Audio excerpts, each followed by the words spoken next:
क्या आप जानते हैं कि ऐसी कौन सी नारी थी जो आधी ब्याही और आधी कुंवारी थी? यह सुनकर शायद आप चौंक गए होंगे कि भला ऐसा कैसे हो सकता है। भला ऐसी कौन सी नारी हो सकती है जो आधी ब्याही और आधी कुंवारी हो? लेकिन यह एक पहेली नहीं बल्कि रामायण के एक रहस्य को उजागर करती है। इस पहेली में धर्म, वचन और कर्म के गहरे अर्थ छुपे हुए हैं। आज मैं आपको इसी पहेली का उत्तर दूंगा और इसी से जुड़ी हुई एक रोचक और अनसुनी कथा आपको सुनाऊंगा। यह कथा सीधे रामायण से ली गई है। एक समय की बात है जब अवध के नरेश महाराज दशरथ अपने घोड़े पर सवार होकर शिकार खेलने के लिए जंगल में गए थे, तो उनके चेहरे पर एक आत्मविश्वास झलक रहा था। लेकिन उस दिन भाग्य उनका साथ नहीं दे रहा था। वह पूरा दिन जंगल में भटकते रहे, लेकिन इसके बावजूद भी कोई भी शिकार उनके हाथ में नहीं लगा। उस समय राजाओं के लिए शिकार केवल उसका मनोरंजन नहीं था, यह उनकी वीरता और पराक्रम का प्रतीक माना जाता था। जब महाराज दशरथ को कोई शिकार नहीं मिला तो वह अत्यंत निराश हो गए। उनके हृदय में बेचैनी होने लगी और उनका मन भारी हो चला था। निराश होकर महाराज दशरथ एक बड़े से पेड़ के नीचे जाकर बैठ गए। जंगल के सन्नाटे में केवल पत्तों की सरसराहट ही सुनाई दे रही थी। राजा दशरथ विचार करने लगे कि आज का दिन तो पूरा व्यर्थ हो गया।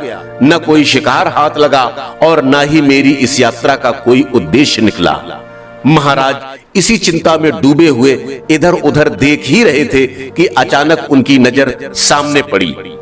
तो वह क्या देखते हैं कि एक अत्यंत ही सुंदर गंधर्व कन्या उनके पास पेड़ों के बीच से निकलकर उनकी तरफ आ रही थी। उसकी चाल और उसका सौंदर्य और उसके वस्त्र ऐसे लग रहे थे कि मानो वह स्वयं स्वर्ग से उतरी हुई कोई अप्सरा हो। महाराज दशरथ को विश्वास नहीं हुआ कि इस निर्जन और भयानक जंगल में ऐसी सुंदर कन्या कैसे हो सकती है। उन्होंने सोचा कि यह कन्या कौन हो सकती है? ऐसी सुंदर और कोमल स्त्री इस वन में कैसे निर्भय होकर घूम सकती है, जहां अनेक तरह के हिंसक जानवर हर पल किसी न किसी का शिकार करने के लिए तत्पर रहते हैं। जब वह कन्या धीरे धीरे महाराज दशरथ के पास आई तो राजा दशरथ ने अपने राजसी गौरव को संभालते हुए उससे कहा, हे सुंदरी, तुम कौन हो और इस निर्जन वन में तुम अकेली क्यों घूम रही हो? क्या तुम्हें इस बात का अंदाजा नहीं कि यहाँ कितने खतरनाक जंगली जानवर रहते हैं जो तुम्हारे जीवन के लिए खतरा बन सकते हैं? कौन हो तुम और तुम्हें यहाँ किसने छोड़ा? कृपया मुझे अपने बारे में विस्तार से बताओ। महाराज दशरथ की बात को सुनकर उस कन्या ने मुस्कुराते हुए कहा, हे महात्मन, सबसे पहले तो आप मुझे बताइए कि आप कौन हैं? देखने में तो आप कोई महान योद्धा लगते हैं, जैसे कोई आप राजा हो। इस निर्जन वन में आपकी उपस्थिति मुझे विस्मित कर रही है। महाराज दशरथ ने बड़े गर्व से उत्तर दिया कि देवी, मैं अयोध्या का राजा दशरथ हूँ। यह तो तुम जानती ही होगी कि राजाओं का कार्य शिकार करना और अपनी प्रजा की रक्षा करना होता है, लेकिन तुमने अभी तक मुझे अपना परिचय नहीं दिया। बताओ तुम कौन हो और इस वन में क्या कर रही हो? उस कन्या ने बड़े ही शांत और मीठी आवाज में कहा, हे महाराज दशरथ, मैं एक गंधर्व कन्या हूँ। मेरे पिता ने मुझे पूर्ण स्वतंत्रता दी है कि मैं अपने लिए स्वयं का कोई योग्य वर की तलाश कर सकूं, और इसी कारण मैं इस जंगल में योग्य पति की खोज में घूम रही हूँ। महाराज दशरथ को यह सुनकर बड़ा आश्चर्य हुआ। उन्होंने कहा, क्या तुम्हारे पिता ने तुम्हें इस खतरनाक जंगल में अकेले भेज दिया? क्या यह उचित है कि एक पिता अपनी पुत्री को स्वयं अपना जीवन साथी खोजने के लिए इस निर्जन स्थान में भटकने दे? यह तो पिता का कर्तव्य होता है कि वह अपनी पुत्री के लिए कोई योग्य वर की खोज स्वयं करे। गंधर्व कन्या ने महाराज दशरथ की बात सुनकर जवाब दिया कि महाराज, मेरे पिता ने मुझे स्वतंत्रता इस विश्वास के साथ दी है कि मैं अपने लिए सही निर्णय ले सकूं, और अब जब मैंने आपको देखा तो मुझे महसूस होता है कि मेरी खोज समाप्त हो गई है। आप ही मेरे लिए वह उचित वर है। महाराज दशरथ ने उस कन्या की बात सुनकर मुस्कुराते हुए कहा, हे सुंदरी, मैं तुम्हारे साहस और वीरता की सराहना करता हूँ, लेकिन तुम्हें मेरे बारे में सब कुछ जान लेना चाहिए। मैं एक राजा हूँ और मेरे कंधों पर मेरे राज्य और प्रजा का दायित्व है। तुमने मुझसे विवाह की बात कही है, परंतु क्या तुम्हारे पिता ने तुम्हें यह आज्ञा दी है कि तुम किसी भी व्यक्ति से विवाह कर सकती हो, भले ही वह राजा हो? गंधर्व कन्या ने कहा कि हे राजन, मैं इस बात से पूरी तरह से अवगत हूं, परंतु अब मैं मन से आपके प्रति समर्पित हो चुकी हूं। मैं आपसे विवाह करना चाहती हूं और आपके साथ अपना जीवन बिताना चाहती हूं। गंधर्व कन्या और महाराज दशरथ के बीच संवाद चलता रहा। महाराज दशरथ ने थोड़े आश्चर्य और चिंता के साथ कहा, हे सुंदरी, तुम्हारे पिता ने तुम्हें इतनी स्वतंत्रता कैसे दे दी? क्या यह पिता का कर्तव्य नहीं कि वह अपनी पुत्री के लिए कोई योग्य वर खोजे? ऐसा कैसे संभव है कि तुम खुद निर्भय होकर अपने लिए पति की तलाश करने इस सुनसान जंगल में भटक रही हो? अरे, परंपरा तो यही कहती है कि पिता अपनी बेटी के लिए वर चुने और उसी के साथ उसका विवाह संपन्न हो। महाराज दशरथ की बात सुनकर गंधर्व कन्या मुस्कुराई और शांत स्वर में बोली, हे राजन, मैं गंधर्व लोक की कन्या हूँ और हमारे लोक में यह नियम है कि पुत्री को अपने जीवन साथी का चुनाव करने का पूरा अधिकार होता है। मेरे पिता ने मुझे यह स्वतंत्रता इस विश्वास के साथ दी है कि मैं अपनी पसंद से अपने लिए कोई योग्य वर चुन सकूं। यही कारण है कि मैं इस जंगल में निर्भय होकर के अपने पति की तलाश कर रही हूँ। लेकिन अब जब मैंने आपको देखा तो मुझे विश्वास हो गया कि मेरी खोज पूरी हो गई। आप ही मेरे लिए योग्य वर हैं। महाराज दशरथ को गंधर्व कन्या का आत्मविश्वास और साहस बड़ा ही अद्भुत लगा, लेकिन वह थोड़ा व्यंग करते हुए कहने लगे कि अरे, यह तो वही बात हुई जो आजकल के लोग करते हैं। कोई लड़का या लड़की एक दूसरे को पसंद कर लेते हैं और अगर घर वाले राजी ना हो तो वे भागकर शादी कर लेते हैं। खैर, यह तो पुरानी बातें हैं, छोड़ो। मुझे यह बताओ कि तुमने मुझे ही क्यों चुना है? तभी गंधर्व कन्या ने कहा, हे राजन, मैंने आपको नहीं चुना है, मेरे मन ने आपको चुना है। जब मैंने आपको देखा तो मेरा हृदय जान गया कि आप ही मेरे जीवन साथी बनने के योग्य हो। आपका राजसी व्यक्तित्व, आपकी गरिमा और आपके भीतर की ताकत ने मुझे विश्वास दिलाया है कि आप ही मेरे लिए सबसे उपयोगी हैं। अब मैं आपसे विवाह करना चाहती हूँ। महाराज दशरथ यह सुनकर थोड़े गंभीर हो गए, लेकिन उनके मन में भी उस गंधर्व कन्या के प्रति आकर्षण पैदा हो चुका था। उसकी सुंदरता पर वह मोहित हो चुके थे।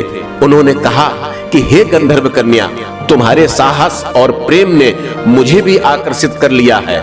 मैं भी अब तुमसे विवाह करने के लिए तैयार हूँ। महाराज दशरथ उस गंधर्व कन्या को भोगना चाहते थे और इसीलिए कामातुर होकर के वह उस गंधर्व कन्या की तरफ बढ़ने लगे। महाराज दशरथ को अपनी तरफ आते हुए देखकर गंधर्व कन्या मुस्कुराई, लेकिन फिर वह थोड़ी गंभीर होकर के कहने लगी। उसने राजा दशरथ को रोककर कहा कि ठहरो राजन, विवाह तो मैं आपसे ही करूंगी, लेकिन मेरी एक शर्त है। अगर आप मेरी शर्त मानोगे तो ही मैं आपसे विवाह करूंगी। महाराज दशरथ ने उत्सुकता से पूछा कि बताओ, तुम्हारी क्या शर्त है? मैं उसे मानने के लिए तैयार हूं। कहते हैं, कामी, लोभी और लालची जब अपने मन स्वार्थ में चकनाचूर होते हैं तो फिर वह अच्छे बुरे का परिणाम भूल जाते हैं और यह भी भूल जाते हैं कि भविष्य में इसका परिणाम हमारे हित में होगा या अहित में होगा या मेरे दुख का कारण बनेगा। गंधर्व कन्या और महाराज दशरथ के बीच संवाद के दौरान कन्या ने दशरथ के सामने एक महत्वपूर्ण शर्त रख दी।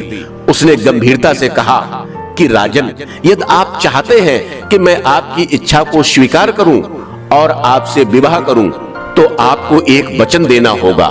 मेरा पुत्र ही अयोध्या की राजगद्दी पर बैठेगा और यदि आप यह वचन देते हैं तो मैं आपके साथ विवाह करूंगी। महाराज दशरथ ने इस बात को बिना सोचे समझे ही स्वीकार कर लिया। उस समय उनके कोई संतान नहीं थी। उन्होंने सोचा कि शायद इससे कोई संतान पैदा हो सके। उनके मन में यह विचार आया कि एक विवाह के लिए यह वचन देना कोई बड़ी बात नहीं है। उन्होंने आत्मविश्वास भरी आवाज में कहा कि हे सुंदरी, मैं आपको वचन देता हूं कि आपका पुत्र ही अयोध्या की राजगद्दी पर बैठेगा। अब आप प्रसन्न हो जाइए। गंधर्व कन्या यह वचन सुनकर के संतुष्ट हो गई। उसकी आंखों में एक चमक थी, मानो उसे अब अपने जीवन का उद्देश्य प्राप्त हो चुका था। महाराज दशरथ ने उसे भरोसा दिलाते हुए कहा कि अब मैं आपके पास तुरंत नहीं रह सकता। मैं अपने राज्य अयोध्या लौट करके बारात लाऊंगा, तब हम वैदिक रीत रिवाज से विवाह करेंगे। इसी तरह से आपका और मेरा विवाह संपन्न हो सकेगा। तब तक आप यहीं इसी वृक्ष के नीचे विश्राम करो, मैं जल्द ही लौट आऊंगा। गंधर्व कन्या ने महाराज दशरथ की बात सुनी और वह उसी वृक्ष के नीचे बैठ गई और महाराज दशरथ के लौटने का इंतजार करने लगी। उसने कहा, ठीक है महाराज, मैं आपका इंतजार करूंगी। मुझे पूरा विश्वास है कि आप अपना वचन जरूर निभाएंगे। महाराज दशरथ ने उसे एक बार और आश्वस्त किया और अपने घोड़े पर सवार होकर के अयोध्या के लिए निकल पड़े। उनके मन में उत्साह और गर्व का भाव था कि उन्होंने एक ऐसी कन्या को अपने लिए चुना था जो साहसी और आत्मनिर्भर है। इस प्रकार उस गंधर्व कन्या के साथ गंधर्व विवाह करके महाराज दशरथ अयोध्या लौट आए। गंधर्व विवाह उसे कहते हैं जिसमें केवल मन और वचन का मेल होता है। वही महाराज दशरथ और गंधर्व कन्या के बीच हुआ। इसे आधा विवाह माना गया क्योंकि केवल वरमाला और वचन हुआ था। वैदिक रीत रिवाज के अनुसार विवाह की बाकी रस्में अभी बाकी होनी थी। महाराज दशरथ ने स्पष्ट कहा था कि वह बारात लेकर के आएंगे, तब पूरी तरह से सारी रस्में निभाई जाएंगी, तब यह विवाह संपन्न माना जाएगा। गंधर्व कन्या ने महाराज दशरथ की बात पर विश्वास किया और वृक्ष के नीचे बैठकर शांत मन से उसकी प्रतीक्षा करने लगी। उधर महाराज दशरथ अपने राज्य अयोध्या के लिए लौट गए और यह सोचते हुए कि वह जल्द ही अपनी नई जीवन संगिनी को सम्मान पूर्वक अपने महल में लेकर के आएंगे। महाराज दशरथ जब गंधर्व कन्या से वादा करके अयोध्या को लौटे तो उनके मन में उत्साह था।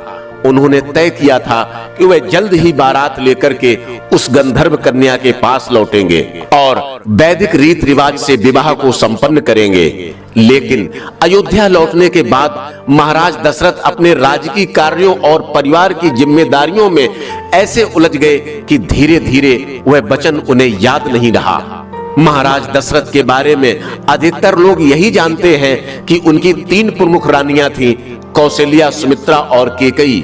इन तीनों रानियों का उल्लेख रामायण में प्रमुखता से किया गया है। लेकिन एक और भी बात है जिसमें बताया गया है कि महाराज दशरथ की कुल 760 रानियां थीं। जगदीश रामायण में इस बात का वर्णन है। उन रानियों में से ये रानियां विशेष थी जिन्हें पटरानियों का दर्जा प्राप्त था। यही कारण है कि रामायण और अन्य ग्रंथों में केवल इन्हीं का उल्लेख किया गया है। लेकिन अन्य रानियां भी महाराज दशरथ के जीवन का महत्वपूर्ण हिस्सा थी। उनके साथ दशरथ जी का अलग अलग संबंध था और वे सभी उनके महल की शोभा बढ़ाती थी। जब महाराज दशरथ अयोध्या लौटे तो अपनी 760 रानियों में खो गए। हर दिन महल में कोई ना कोई उत्सव होता, कहीं ना कहीं कोई आयोजन होता था। वह अपने परिवार के साथ व्यस्त हो गए कि धीरे धीरे गंधर्व कन्या से किया गया वचन उनके मन से मिटने लगा। उनकी 3 प्रमुख रानियां कौशल्या, सुमित्रा और कैकेयी हर समय उनकी सेवा में लगी रहती थी। राजमहल के अन्य कामकाज और प्रजा के कल्याण के कार्यों में दशरथ जी इतने उलझ गए थे कि जंगल में वृक्ष के नीचे प्रतीक्षा कर रही उस गंधर्व कन्या का उन्हें ध्यान ही नहीं रहा। गंधर्व कन्या ने महाराज दशरथ पर विश्वास करके उन्हें वचन दिया था कि वह उनका इंतजार करेगी। लेकिन दशरथ जी अपने महल के वैभव, रानियों के प्रेम और राजकीय कार्यों में ऐसे मगन हुए कि उन्होंने उस गंधर्व कन्या से किया गया वादा पूरी तरह से भुला दिया। उधर जंगल में वह गंधर्व कन्या दशरथ जी की प्रतीक्षा करती रही। हर दिन उसे लगता था कि महाराज दशरथ बारात लेकर के आएंगे और उसे अपने साथ ले जाएंगे। लेकिन जैसे जैसे समय बीतता गया उसके मन में निराशा बढ़ती गई। इस प्रकार से महाराज दशरथ अपनी व्यस्तता में गंधर्व कन्या के वचन को भूल चुके थे और अपने वर्तमान जीवन में मगन रहने लगे। गंधर्व कन्या ने राजा दशरथ के वचन का पूरा विश्वास किया था। वह उस वृक्ष के नीचे बैठकर उनकी प्रतीक्षा करती रही। समय बीतता गया और दशरथ जी अपने वादे को भूलकर अपने राज कार्यों में उलझ गए और अपनी रानियों के प्रेम में खो गए। गंधर्व कन्या के लिए यह प्रतीक्षा असहनीय होती चली गई। उसने सोचा कि दशरथ जी ने वचन दिया है और राजा का वचन कभी झूठा नहीं हो सकता, लेकिन वे अब तक क्यों नहीं आए। इसी सोच में डूबी गंधर्व कन्या ने उसी वृक्ष के नीचे तपस्या करना शुरू कर दिया। वह अपने मन को शांत रखते हुए भगवान से प्रार्थना करने लगी, महाराज दशरथ अपना वचन निभाएंगे। कई दिनों और रातों तक वह तपस्या करती रही। उसकी तपस्या इतनी गहन थी कि उसने अपना शरीर तक वहीं बैठे बैठे त्याग दिया। इस घटना को मतंग ऋषि, जो उसी जंगल में तपस्या कर रहे थे, वह देख रहे थे। वे कन्या के त्याग और तपस्या से बहुत प्रभावित हुए। जब मतंग ऋषि ने देखा कि गंधर्व कन्या ने प्राण त्याग दिए हैं, तो वे उसके पास पहुंचे। उन्होंने ध्यान लगाकर उसके जीवन के उद्देश्य और दशरथ जी के साथ हुए संवाद को समझा। फिर उन्होंने उसकी हड्डियों से खड़ाऊ बनवाए। मतंग ऋषि ने मन ही मन सोचा, यह कन्या जिस वचन के लिए जी रही थी वह पूरा होना चाहिए था। महाराज दशरथ ने उसे राजगद्दी से जोड़ने का वादा किया था और यह खड़ाऊ ही अब उस वचन को पूरा करेंगे। खड़ाऊ बनाकर के मतंग ऋषि अपने शिष्य अत्रि ऋषि के पास गए। उन्होंने खड़ाऊ अत्रि मुनि को सौंपते हुए पूरी घटना सुनाई। उन्होंने कहा कि हे अत्रि, यह खड़ाऊ उस गंधर्व कन्या के हैं जिसने राजा दशरथ के वचन पर विश्वास किया था और अपने प्राण त्याग दिए। अब यह खड़ाऊ उस वचन को पूरा करेंगे। उन्हें किसी ऐसे योग्य व्यक्ति को दे देना जो इनका सम्मान पूर्वक उपयोग कर सके। अत्रि मुनि ने श्रद्धा पूर्वक खड़ाऊ को स्वीकार कर लिया और उन्हें अपने आश्रम में रख लिया। उधर महाराज दशरथ अपने वचन को भूल चुके थे। समय बीतता गया और दशरथ जी के घर में भगवान राम का जन्म हुआ। भगवान राम बड़े हुए और एक दिन कैकेयी के कहने पर उन्हें वनवास का आदेश मिला। भगवान राम, माता सीता और लक्ष्मण तीनों वनवास पर चले गए। वन में घूमते हुए वे अत्रि ऋषि के आश्रम में जा पहुंचे। अत्रि ऋषि और उनकी पत्नी माता अनुसुईया ने राम, लक्ष्मण और सीता का स्वागत किया। माता अनुसुईया ने माता सीता को दिव्य वस्त्र और आभूषण दिए और जीवन के कई उपयोगी ज्ञान भी सिखाए। जब राम आश्रम से जाने वाले थे तो अत्रि मुनि ने सोचा कि अब समय आ चुका है, इन खड़ाऊ को सही व्यक्ति को सौंप देना चाहिए। उन्होंने वही खड़ाऊ भगवान राम को भेंट करते हुए कहा, हे राम, ये खड़ाऊ मतंग ऋषि के द्वारा बनाए गए हैं। इनका बड़ा महत्व है। इन्हें अपने पास रखो और उचित रूप में इनका उपयोग करो। भगवान राम ने उन खड़ाऊ को बड़े आदर के साथ स्वीकार किया और उन्होंने जान लिया कि यह खड़ाऊ किसी विशेष उद्देश्य के लिए है। भगवान राम ने उन्हें अपने साथ रखा और मतंग ऋषि भी वहीं पर पहुंच जाते हैं। मतंग ऋषि ने अपने शिष्य अत्रि को धन्यवाद दिया और कहा कि तुमने जो यह खड़ाऊ भगवान राम को दिए, यही काम उचित था, इन्हीं को देने थे। फिर भगवान राम ने उन खड़ाऊ को अपने पैरों में नहीं पहना, उन्हें अपने पैरों की जूती नहीं बनाया। उन खड़ाऊ को एक वस्त्र में लपेट करके अपने भाई लक्ष्मण को दे दिए और कहा कि हे लक्ष्मण, इन खड़ाऊ को अपने पास में रखो। इन्हें पैरों में नहीं पहनना है। आगे जंगल में नंगे पैरों ही चलना है। हम इन्हें नहीं पहनेंगे। बताया जाता है कि भगवान राम, लक्ष्मण और माता सीता जब चित्रकूट में मौजूद थे, उस समय राम के वनवास के निर्णय से हर कोई अयोध्या में दुखी था, लेकिन सबसे अधिक दुखी थे भरत। अपने बड़े भाई के बिना अयोध्या के राजमहल सूने लगने लगे थे। भरत ने अपने मन में निश्चय कर लिया था कि वह राम से मिलने चित्रकूट जाएंगे और उन्हें वापस लेकर के अयोध्या आएंगे। भरत जी ने अयोध्या से चित्रकूट की यात्रा की। उनके साथ गुरु वशिष्ठ जी और कई अन्य राज परिवार के सदस्य भी मौजूद थे। जब भरत जी चित्रकूट पहुंचे तो उन्होंने राम को देखा। राम वनवासी भेष में थे और उनके साथ लक्ष्मण और माता सीता थी। भरत जी ने अपने भाई को इस अवस्था में देखा तो उनकी आंखों में आंसुओं की धारा बहने लगी। भरत जी ने राम के चरणों में गिरकर कहा कि भैया, आप ये सब क्यों सह रहे हैं? आप जैसे धर्मपरायण राजा को वन में रहने की क्या आवश्यकता है? आप कृपा करके अयोध्या में लौट चले और राज सिंहासन पर बैठकर राज्य का संचालन करें। मैं अयोध्या का राजा बनने के योग्य नहीं हूँ। राम ने भरत को उठाते हुए कहा, भरत, तुम्हारा यह प्रेम मेरे लिए अनमोल है, लेकिन तुम यह भूल क्यों जाते हो? यह वनवास मुझे पिताजी के वचन को निभाने के लिए मिला है। धर्म का पालन करना मेरा सबसे बड़ा कर्तव्य है। यदि मैं इस समय अयोध्या लौट गया तो मेरे पिताजी का वचन अधूरा रह जाएगा और यह मेरे लिए सबसे बड़ा अधर्म होगा। भरत ने भावुक होकर कहा, भैया, मैं पिताजी के निर्णय का सम्मान करता हूँ, लेकिन उनके जाने के बाद अयोध्या एक यतीम राज्य बन चुका है।